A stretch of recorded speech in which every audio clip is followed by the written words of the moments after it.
दोस्तों नमस्कार। मैं Vinod Jaiswal LIC of India से फिर आपके सामने एक बार वीडियो के माध्यम से कुछ अच्छी बातें करने के लिए आया था।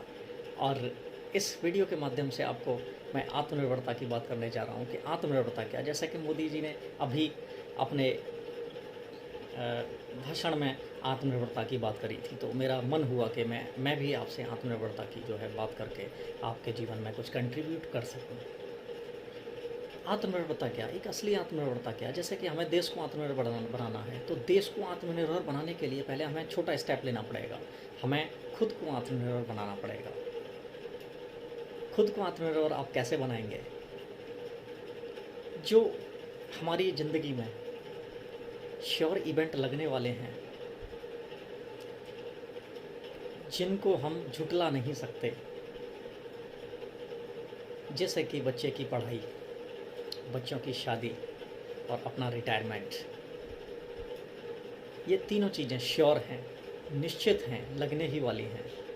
इन तीनों चीज़ों के लिए क्या हम पूरी तरह से तैयार हैं?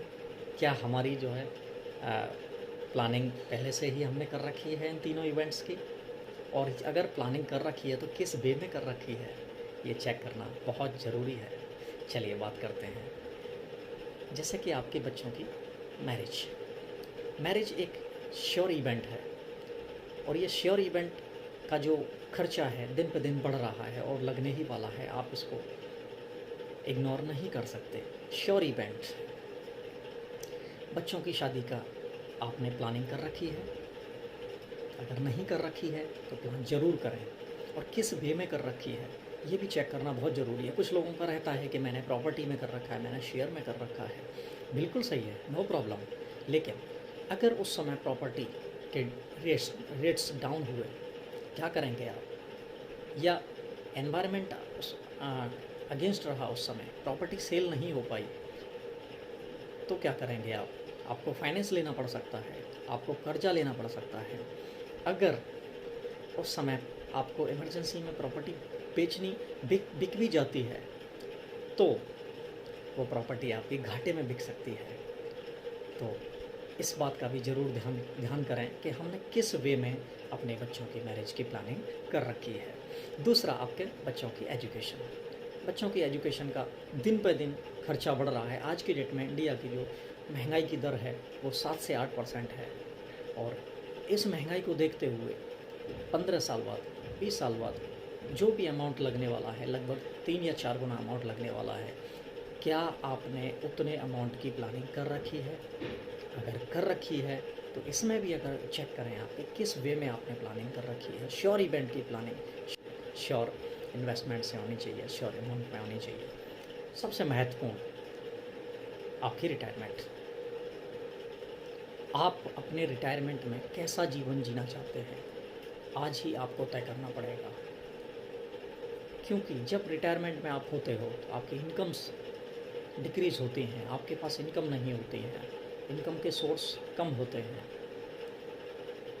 उस समय आपके जो खर्चे लगने वाले हैं, आप किसी पर डिपेंड ना रहें, ऐसी कोई प्लानिंग आपको ज़रूर करनी चाहिए।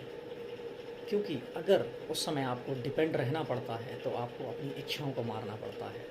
आपकी भी इच्छाएं हो सकती हैं किसी को चैरिटी करने की, आपकी भी इच्छाएं हो सकती हैं किसी बच्चे को कुछ गिफ्ट देने की, आपकी भी इच्छाएं कहीं भी घूमने फिरने की हो सकती हैं।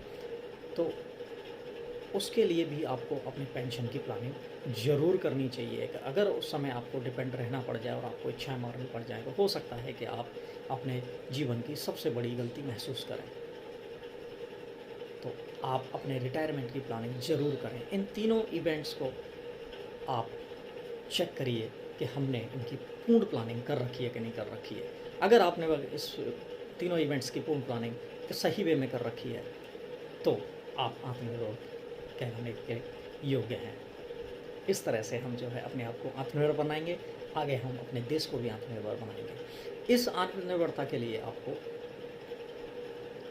एक सही प्लानिंग, एक अच्छी प्लानिंग एलआईसी ऑफ इंडिया से अच्छी प्लानिंग शायद आपको नहीं मिल पाएगी। एक ही प्रोडक्ट में आपको लाइफ कवर भी मिलता है, उसी प्रोडक्ट में आपको एक सर्टेन अमाउंट भी मिलता है, उसी प्रोडक्ट में आपको टैक्स में रिबेट भी मिलती है, उसी प्रोडक्ट में आपको इनकम टैक्स फ्री पैसा भी मिलता है।